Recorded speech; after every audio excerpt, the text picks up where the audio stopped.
Molecular formula എന്താണ് എന്ന് നമ്മൾ ലോവർ ക്ലാസ്സിൽ പഠിച്ചിട്ടുണ്ട്. നമുക്കൊരു ഉദാഹരണം നോക്കാം. നിങ്ങൾക്ക് പരിചയമുള്ള ഒരു കോമ്പൗണ്ടാണ് ഗ്ലൂക്കോസ്. C6H12O6 എന്നാണ് ഇതിൻ്റെ ഫോർമുല. ഈ ഫോർമുലയിൽ നിന്നും നമുക്ക് മനസ്സിലാക്കാൻ പറ്റും, ഒരു മോളിക്യൂൾ ഗ്ലൂക്കോസിൽ 6 കാർബൺ ആറ്റവും 12 ഹൈഡ്രജൻ ആറ്റവും 6 ഓക്സിജൻ ആറ്റവുമാണ് ഉള്ളത്. സോ മോളിക്കുലാർ ഫോർമുല നൽകിയാൽ ഒരു മോളിക്യൂളിലുള്ള വേരിയസ് എലമെൻസിൻ്റെ ആറ്റംസ് എത്ര എണ്ണമുണ്ട് എന്ന് കൃത്യമായി പറയാൻ സാധിക്കും. So it gives the actual number of atoms of various elements present in A molecule of A compound. ഒരു മോളിക്യൂളിലുള്ള വിവിധ ആറ്റങ്ങളുടെ എണ്ണം കൃത്യമായി പറയുന്ന ആ ഫോർമുലയാണ് മോളിക്കുലാർ ഫോർമുല എന്ന് പറയുന്നത്. നമ്മളിവിടെ കണ്ടു, കാർബണും ഹൈഡ്രജനും ഓക്സിജനും 6:12:6 എന്ന റേഷ്യോയിലാണ്. കാർബണും ഹൈഡ്രജനും ഓക്സിജനും തമ്മിലുള്ള റേഷ്യോ 6:12:6 എന്നാണ്. ഈ റേഷ്യോ നമ്മൾ സിംപ്ലിഫൈ ചെയ്യുകയാണ് എങ്കിൽ 1:2:1 എന്ന റേഷ്യോയിലാണ്. നമുക്ക് ആ സിംപ്ലിഫൈഡ് റേഷ്യോ ഫോർമുലയായി എഴുതാൻ സാധിക്കും. സോ ഇതിൻ്റെ ഫോർമുല C1H2O1 എന്നാണ്. നമ്മൾ കെമിസ്ട്രിയിൽ ഫോർമുല എഴുതുമ്പോൾ 1 റെപ്രസെൻ്റ് ചെയ്യാറില്ല. സോ നമുക്കിത് CH2O എന്ന് എഴുതിയാൽ മതിയാകും. ഏറ്റവും അവസാനം എഴുതിയ ഫോർമുലയിൽ ഇവിടെ കാർബൺ ആറ്റത്തിൻ്റെയും ഹൈഡ്രജൻ ആറ്റത്തിൻ്റെയും ഓക്സിജൻ ആറ്റത്തിൻ്റെയും സിംപിളസ്റ്റ് ഹോൾ നമ്പർ റേഷ്യോ ആണ് സൂചിപ്പിക്കുന്നത്. ഇങ്ങനെ ഒരു കോമ്പൗണ്ടിലെ വേരിയസ് ആറ്റംസിൻ്റെ എണ്ണം സിംപിളസ്റ്റ് ഹോൾ നമ്പർ റേഷ്യോ ഉപയോഗിച്ച് സൂചിപ്പിക്കുന്ന ആ ഫോർമുലയാണ് എംപിരിക്കൽ ഫോർമുല എന്ന് പറയുന്നത്. നമുക്കിന്ന് പഠിക്കാനുള്ളത് എംപിരിക്കൽ ഫോർമുലയെക്കുറിച്ചാണ്. So empirical formula gives the simplest whole number ratio of atoms of various elements present in a compound. ഇവിടെയുള്ള വേരിയസ് ആറ്റംസിൻ്റെ സിംപിളസ്റ്റ് ഹോൾ നമ്പർ റേഷ്യോ സൂചിപ്പിക്കുന്ന ഫോർമുലയാണ് എംപിരിക്കൽ ഫോർമുല. നമുക്ക് 1-2 ഉദാഹരണം കൂടി പരിഗണിക്കാം. ഈഥെയ്ൻ നമുക്ക് പരിചയമുള്ള ഒരു കോമ്പൗണ്ടാണ്. C2H6 എന്നാണ് അതിൻ്റെ മോളിക്കുലാർ ഫോർമുല. അതിൻ്റെ മീനിങ്, ഈ കോമ്പൗണ്ടിൽ 2 കാർബൺ ആറ്റവും 6 ഹൈഡ്രജൻ ആറ്റവുമാണുള്ളത്. ഇവിടെ കാർബണും ഹൈഡ്രജനും തമ്മിലുള്ള റേഷ്യോ 2:6 എന്നാണ്. നമ്മളത് സിംപ്ലിഫൈ ചെയ്യുകയാണെങ്കിൽ 1:3. സോ ഈഥെയ്നിൻ്റെ എംപിരിക്കൽ ഫോർമുല C1H3 അഥവാ CH3 എന്നാണ്. Another example, water molecule H2O എന്നാണ് അതിൻ്റെ മോളിക്കുലാർ ഫോർമുല. അതിൻ്റെ മീനിങ്, ഒരു വാട്ടർ മോളിക്യൂളിൽ 2 ഹൈഡ്രജൻ ആറ്റവും 1 ഓക്സിജൻ ആറ്റവുമാണുള്ളത്. സോ ഇവിടെ ഹൈഡ്രജനും ഓക്സിജനും തമ്മിലുള്ള റേഷ്യോ 2:1 എന്നാണ്. നമുക്കതിനെ വീണ്ടും സിംപ്ലിഫൈ ചെയ്യാൻ സാധിക്കില്ല. സോ ഇതിൻ്റെ എംപിരിക്കൽ ഫോർമുല H2O1 അഥവാ H2O എന്ന് തന്നെയാണ്. നമുക്ക് ഈ എക്സാമ്പിൾസിൽ നിന്നും മനസ്സിലാക്കാൻ സാധിക്കും, എംപിരിക്കൽ ഫോർമുലയും മോളിക്കുലാർ ഫോർമുലയും തമ്മിലുള്ള ബന്ധം. ഇവിടെ ഗ്ലൂക്കോസിൻ്റെ എംപിരിക്കൽ ഫോർമുലയെ 6 കൊണ്ട് മൾട്ടിപ്ലൈ ചെയ്താൽ ഗ്ലൂക്കോസിൻ്റെ മോളിക്കുലാർ ഫോർമുല കിട്ടും. ഈഥെയ്നിൻ്റെ എംപിരിക്കൽ ഫോർമുലയെ 3 കൊണ്ട് മൾട്ടിപ്ലൈ ചെയ്താൽ ഇതിൻ്റെ മോളിക്കുലാർ ഫോർമുല കിട്ടും. വാട്ടറിൻ്റെ എംപിരിക്കൽ ഫോർമുലയും മോളിക്കുലാർ ഫോർമുലയും ഒന്ന് തന്നെയാണ്. അഥവാ വാട്ടറിൻ്റെ എംപിരിക്കൽ ഫോർമുലയെ 1 കൊണ്ട് മൾട്ടിപ്ലൈ ചെയ്താൽ മോളിക്കുലാർ ഫോർമുല കിട്ടും. അതിൽ നിന്നും നമുക്കൊരു ജനറൽ റിലേഷൻഷിപ്പ് എഴുതാൻ സാധിക്കും. ഒരു കോമ്പൗണ്ടിൻ്റെ മോളിക്കുലാർ ഫോർമുല എന്നത്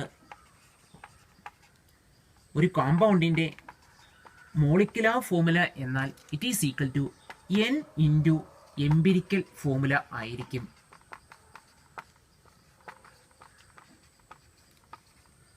എംപിരിക്കൽ ഫോമുലയെ ഒരു പൂർണ്ണസംഖ്യ കൊണ്ട് അല്ലെങ്കിൽ ഒരു ഹോൾ നമ്പർ കൊണ്ട് മൾട്ടിപ്ലൈ ചെയ്താൽ മോളിക്കുലാർ ഫോമുല കിട്ടും.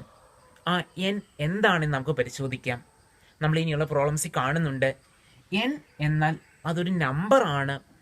അത് ആ കോമ്പൗണ്ടിൻ്റെ മോളിക്കുലാർ മാസിനെ എംപിരിക്കൽ ഫോമുല മാസ് കൊണ്ട് ഡിവൈഡ് ചെയ്ത് കിട്ടുന്ന നമ്പറായിരിക്കും. എൻ എന്നാൽ കോമ്പൗണ്ടിൻ്റെ മോളിക്കുലാർ മാസിനെ എംപിരിക്കൽ ഫോമുല മാസ് കൊണ്ട് ഡിവൈഡ് ചെയ്ത് കിട്ടുന്ന നമ്പറായിരിക്കും.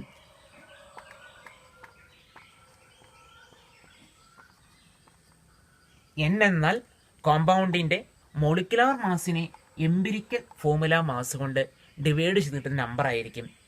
നമുക്ക് ഒന്നാമത് എഴുതിയ ഇക്വേഷൻ ഒന്ന് റീഅറേഞ്ച് ചെയ്യാം. Molecular formula is equal to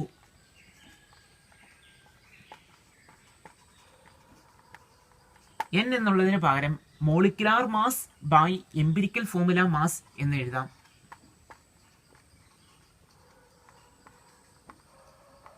molecular mass by empirical formula mass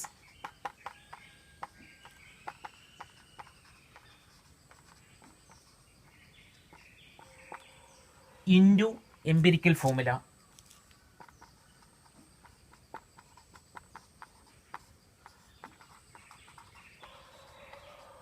ഇത് ഷോർട്ടായി എഴുതുകയാണ് എങ്കിൽ മോളിക്കുലാർ മാസ് എന്നുള്ളതിന് പകരം എം എം എന്നും എംപിരിക്കൽ ഫോമുല മാസ് എന്നുള്ളതിന് ഇ എഫ് എം എന്നും മോളിക്കുലാർ ഫോമുല എന്നുള്ളതിന് പകരം എം എഫ് എന്നും എംപിരിക്കൽ ഫോമുല എന്നുള്ളതിന് ഇ എഫ് എന്നും എഴുതിയാൽ molecular formula M F is equal to molecular mass M M divided by empirical formula mass E F M into empirical formula E F. So ഒരു കോമ്പൗണ്ടിൻ്റെ molecular മാസും empirical ഫോമുലയും തന്നാൽ അതിൽ നിന്നും നമുക്ക് molecular formula കണക്കാക്കാൻ സാധിക്കും. First question, empirical formula of benzene is CH. Its molecular mass is 78. Find the molecular formula. ബെൻസീൻ്റെ empirical formula CH എന്നാണ്. അതിൻ്റെ മോളിക്കുലാർ മാസ് 78 ആണ്. അതിൻ്റെ മോളിക്കുലാർ ഫോമുല കണ്ടെത്തണം. നമുക്കിവിടെ തന്നിരിക്കുന്നത് എംപിരിക്കൽ ഫോമുലയും മോളിക്കുലാർ മാസുമാണ്. എംപിരിക്കൽ ഫോമുല നൽകിയിട്ടുണ്ട് എങ്കിൽ അതിൽ നിന്നും എംപിരിക്കൽ ഫോമുല മാസ് കണക്കാക്കാൻ സാധിക്കും. നമ്മൾ ആദ്യം എംപിരിക്കൽ ഫോമുല എടുത്തെഴുതുന്നു. എംപിരിക്കൽ ഫോമുല ഓഫ് ബെൻസീൻ തന്നിട്ടുണ്ട് CH അഥവാ C1H1 എന്നാണ്. അതിൽ നിന്നും എംപിരിക്കൽ ഫോമുല മാസ് എഴുതാൻ സാധിക്കും. എംപിരിക്കൽ ഫോമുല മാസ്, ഒരു കാർബണും ഒരു ഹൈഡ്രജനുമാണ് എംപിരിക്കൽ ഫോമുലയിലുള്ളത്. അതുകൊണ്ട് atomic mass carbon 12 into 1 plus hydrogen atomic mass 1 ആണ്. 1 into 1, so 12 plus 1 it is equal to 13. നമുക്ക് എംപിരിക്കൽ ഫോമുല മാസ് കിട്ടി. നമ്മൾ മോളിക്കുലാർ ഫോമുല കാണുന്നതിനുള്ള ഇക്വേഷൻ പഠിച്ചിരുന്നു.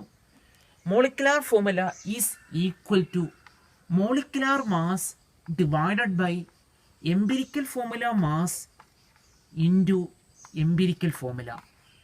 ഈ ഇക്വേഷന് പകരം n ഇൻറ്റു എംപിരിക്കൽ ഫോമുല എന്ന ഇക്വേഷൻ ഉപയോഗിച്ചാലും മതിയാകും. നമുക്ക് സബ്സ്റ്റിറ്റ്യൂട്ട് ചെയ്യാം. മോളിക്കുലാർ മാസ് 78 ആണ്. Divided by empirical formula mass it is 13 into empirical formula CH. 78 by 13 it is equal to 6 into CH. 6 into CH it is equal to C6H6. ഇവിടെ നമുക്ക് empirical formula നൽകിയിരിക്കുമായിരുന്നു. അതിൽ നിന്നും empirical formula mass കണക്കാക്കി അതിനുശേഷം molecular formula കാണാനുള്ള ഇക്വേഷനിൽ substitute ചെയ്താണ് നമ്മൾ മോളിക്കുലാർ ഫോമുല കണ്ടെത്തിയത്. എംപിരിക്കൽ ഫോമുല തരുന്നതിന് പകരം അവിടെ ആ കോമ്പൗണ്ടിലെ ഓരോ എലമെൻസിൻ്റെയും മാസ് പെർസെൻറ്റേജ് നൽകിയാലും നമുക്ക് മോളിക്കുലാർ ഫോമുല കണക്കാക്കാൻ സാധിക്കും. മാസ് പെർസെൻറ്റേജ് നൽകിയാൽ എങ്ങനെയാണ് മോളിക്കുലാർ ഫോർമുല കണക്കാക്കുന്നത്? അടുത്ത പ്രോബ്ലംസ് അതാണ് ഡിസ്കസ് ചെയ്യുന്നത്. Next problem, an organic compound contains 54.55% carbon, 9.09% hydrogen and 36.26% oxygen. Its molecular mass is 88. Find the molecular formula. ഒരു കോമ്പൗണ്ടിൽ കാർബണും ഹൈഡ്രജനും ഓക്സിജനും അടങ്ങിയിട്ടുണ്ട്. അവയുടെ മാസ് പെർസെൻറ്റേജ് നൽകിയിട്ടുണ്ട്. മാസ് പെർസെൻറ്റേജ് എന്നാൽ 100 ഗ്രാം സാമ്പിൾ എടുക്കുമ്പോൾ അവയിൽ ഓരോന്നിൻ്റെയും മാസ് എത്രയാണ് എന്ന് തന്നിരിക്കുന്നു. അതിൻ്റെ മോളിക്കുലാർ മാസ് 88 ആണ്. നമുക്ക് അതിൽ നിന്നും മോളിക്കുലാർ ഫോർമുല കണ്ടെത്തണം. നമുക്കൊരു ടേബിൾ വരച്ച് ഈ പ്രോബ്ലം ചെയ്യാൻ സാധിക്കും. ഫസ്റ്റ് കോളത്തിൽ ഏതൊക്കെയാണ് നൽകിയിരിക്കുന്ന എലമെൻറ്റ്സ് എന്ന് എഴുതുക. ഇവിടെ ഉള്ള എലമെൻറ്റ്സ് കാർബൺ, ഹൈഡ്രജൻ, ഓക്സിജൻ എന്നിവയാണ്. അവയുടെ പെർസെൻറ്റേജ് കോമ്പോസിഷൻ കാർബൺ 54.55% ആണ്. ഹൈഡ്രജൻ്റെ പെർസെൻറ്റേജ് 9.09% ആണ്. ഓക്സിജൻ്റെ പെർസെൻറ്റേജ് 36.26 ആണ്. ഇനി ഈ എലമെൻസിൻ്റെ അറ്റോമിക് മാസ് എടുത്തെഴുതുക. നമുക്ക് പീരിയോഡിക് ടേബിൾ റെഫർ ചെയ്ത് എഴുതാൻ പറ്റും. കാർബണിൻ്റെ അറ്റോമിക് മാസ് 12 ആണ്. ഹൈഡ്രജൻ്റെ അറ്റോമിക് മാസ് 1 ആണ്. ഓക്സിജൻ്റെ അറ്റോമിക് മാസ് 16 ആണ്. അടുത്ത കോളം വളരെ ഇമ്പോർട്ടൻ്റ് ആണ്.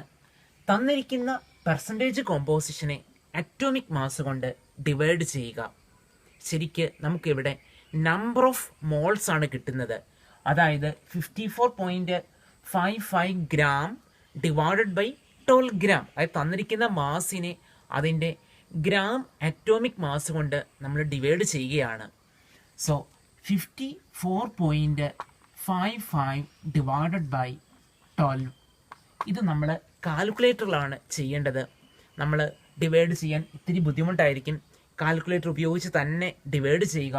So its answer 4.54. ദെൻ ഹൈഡ്രജൻ്റേത് 9.09 by 1. It is equal to 9.09. Then oxygen 36.26 divided by 16. It is equal to 2.26 എന്നാണ്. നമുക്കിവിടെ കാർബണിൻ്റെയും ഹൈഡ്രജൻ്റെയും ഓക്സിജൻ്റെയും നമ്പർ ഓഫ് മോൾസ് കിട്ടിയെന്ന് ഇതിൽ നിന്ന് മനസ്സിലാക്കാൻ സാധിക്കും. ഇവിടെ പൂർണ്ണസംഖ്യ അല്ല, നമുക്കതിനെ സിംപ്ലിഫൈഡ് റേഷ്യോയിലേക്ക് മാറ്റാം. സിംപ്ലസ്റ്റ് റേഷ്യോ ആക്കി മാറ്റാൻ വേണ്ടി ഈ നൽകിയതിൽ ഏതാണോ ഏറ്റവും ചെറിയ നമ്പർ അതുകൊണ്ട് എല്ലാത്തിനെയും ഡിവൈഡ് ചെയ്താൽ മതിയാകും. 2.26 ആണ് ലോവസ്റ്റ് നമ്പർ, അതുകൊണ്ട് എല്ലാത്തിനും ഡിവൈഡ് ചെയ്യുക.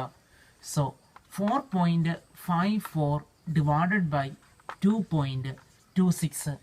ഇതും കാൽക്കുലേറ്ററിൽ തന്നെ നമ്മൾ ചെയ്യണം. സോ കിട്ടുന്ന ആൻസർ 2.01 എന്നാണ്. Then 9.09 by 2.26. It is equal to 4.02. Then 2.26 divided by 2.26. It is equal to 1. ഇവിടെ നമുക്ക് ലഭിച്ചിരിക്കുന്നത് ഒരു പൂർണ്ണസംഖ്യ അല്ല, അതിനെ അപ്രോക്സിമേറ്റ് ചെയ്ത് നമ്മൾ ഹോൾ നമ്പർ റേഷ്യോയിലേക്ക് മാറ്റുവാണ്. 2.01 എന്നത് 2 എന്ന് അപ്രോക്സിമേറ്റ് ചെയ്യാം, ഇത് 4 എന്ന് അപ്രോക്സിമേറ്റ് ചെയ്യാം, ഇത് 1 എന്ന് അപ്രോക്സിമേറ്റ് ചെയ്യാം. ഒരു പൂർണ്ണസംഖ്യയുടെ തൊട്ടടുത്ത നമ്പറാണ് എങ്കിൽ നേരെ അപ്രോക്സിമേഷൻ പോസിബിൾ ആണ്. അതേസമയം 1.5 എന്നൊക്കെ ആണ് എങ്കിൽ നമ്മളതിനെ ഡബിൾ ചെയ്താണ് അതിനെ പൂർണ്ണസംഖ്യയാക്കി മാറ്റുന്നത്. അപ്പോൾ സ്യൂട്ടബിളായ രീതിയിൽ ഈ റേഷ്യോയെ പൂർണ്ണസംഖ്യ അനുപാതത്തിലേക്ക് മാറ്റുകയാണ് ചെയ്യേണ്ടത്. നമുക്കിവിടെ കാർബണിൻ്റെയും ഹൈഡ്രജൻ്റെയും ഓക്സിജൻ്റെയും റേഷ്യോ കിട്ടി. 2:4:1 ആണ്. അതിൽ നിന്നും എംപിരിക്കൽ ഫോർമുല എഴുതാൻ സാധിക്കും. Empirical formula of this compound carbon 2, hydrogen 4, oxygen 1 C2H4O1 എന്നാണ് എംപിരിക്കൽ ഫോർമുല. അതിൽ നിന്നും എംപിരിക്കൽ ഫോർമുല മാസ് കണക്കാക്കുക. Empirical formula mass carbon 12 into 2 plus hydrogen 1 into 4 plus oxygen 16 into 1, that is 24 plus 4 it is equal to 28 plus 16 it is equal to 44. നമുക്ക് empirical formula mass കിട്ടി. Empirical formula mass കിട്ടി, empirical ഫോർമുലയും കിട്ടി, നമുക്ക് molecular mass തന്നിട്ടുണ്ട്. അതിൽ നിന്നും molecular formula കണക്കാക്കാൻ equation molecular formula is equal to molecular mass divided by empirical formula mass into empirical formula. Molecular mass ക്വസ്റ്റിനിൽ തന്നിട്ടുണ്ട് 88 divided by empirical formula mass it is equal to 44 into empirical formula C2H4O1. ഇവിടെ ഒരു പൂർണ്ണസംഖ്യ ആയിരിക്കും കിട്ടുന്നത്. എന്നിൻ്റെ value 88/44 it is equal to 2 into C2H4O1. So it is equal to C4H8O2. അടുത്ത problem. A compound contains 24.27% carbon, 4.07% hydrogen and 71.65% chlorine. Its molecular mass is 98.96. What are its empirical and molecular formulas? ഒരു കോമ്പൗണ്ടിൽ carbon 24.27%, hydrogen 4.07%, chlorine 71.65% ഉണ്ട്. Molecular mass 98.96 ആണ്. അതിൻ്റെ empirical and molecular formula calculate ചെയ്യണം. തൊട്ട് മുമ്പ് ചെയ്ത പ്രോബ്ലം പോലെ തന്നെ നമുക്ക് ചെയ്യാൻ പറ്റും. ഇതിൽ elements carbon, hydrogen and chlorine. Percentage composition എടുത്ത് എഴുതുക. കാർബണിൻ്റെ പെർസെൻറ്റേജ് കോമ്പോസിഷൻ 24.27 ആണ്. Hydrogen 4.07%, chlorine 71.65%. അവയുടെ അറ്റോമിക് മാസ് പീരിയോഡിക് ടേബിൾ നോക്കി എഴുതുക.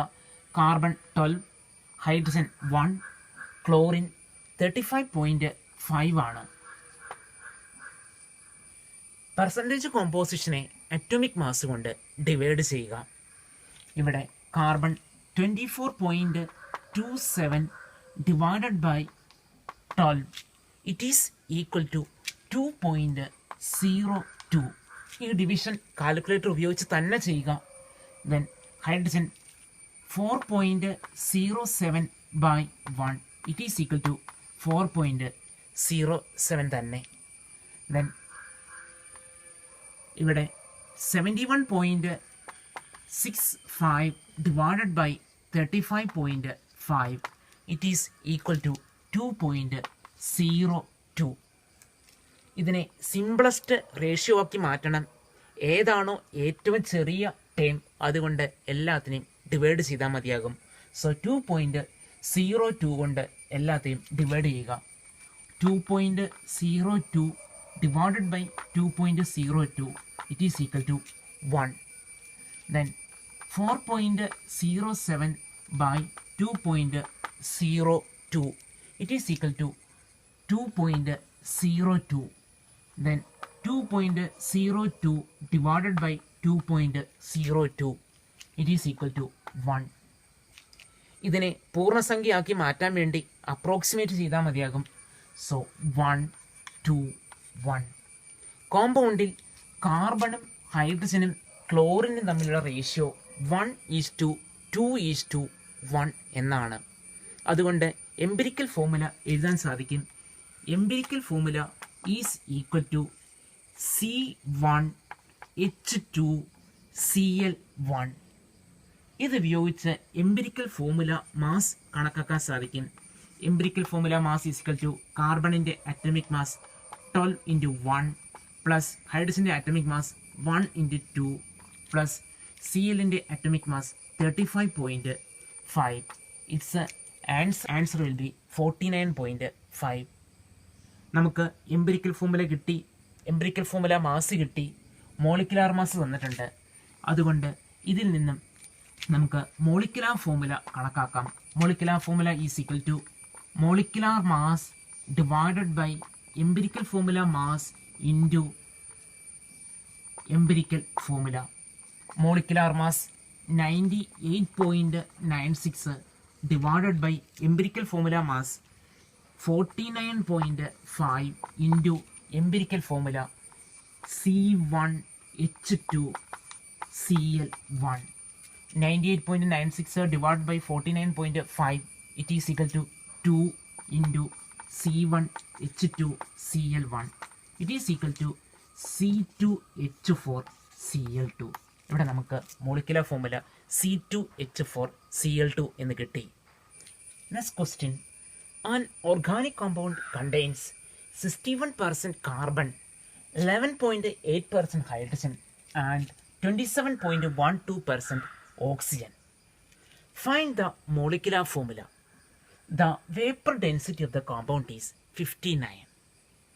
ഇവിടെ ക്വസ്റ്റ്യനിൽ മോളിക്കുലാർ മാസ് തന്നിട്ടില്ല, അതിന് പകരം വേപ്പർ ഡെൻസിറ്റിയാണ് നൽകിയിരിക്കുന്നത്.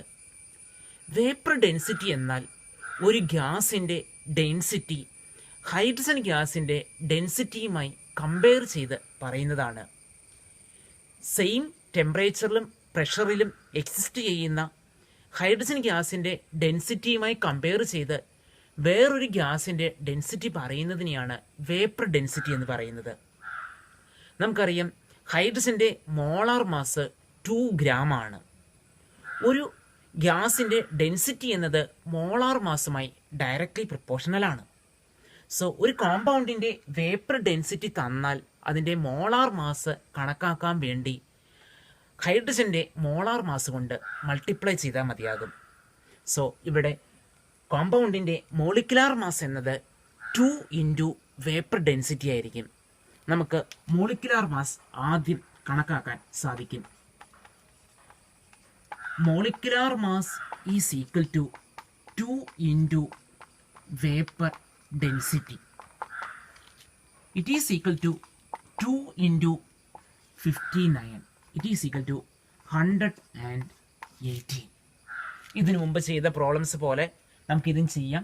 എലമെൻറ്റ്സ് എഴുതുന്നു, അവിടെ പെർസെൻറ്റേജ് കോമ്പോസിഷൻ എടുത്തെഴുതുന്നു, അറ്റോമിക് മാസ് എഴുതുന്നു, then percentage composition by atomic mass, simplest ratio, then അതിനെ പൂർണ്ണസംഖ്യ അനുപാതത്തിലേക്ക് മാറ്റുന്നു, എംപിരിക്കൽ ഫോമുല എഴുതുന്നു, എംപിരിക്കൽ ഫോമുല മാസ്, ദെൻ അതിൽ നിന്നും മോളിക്കുലാർ ഫോമുല കണ്ടെത്താൻ സാധിക്കും.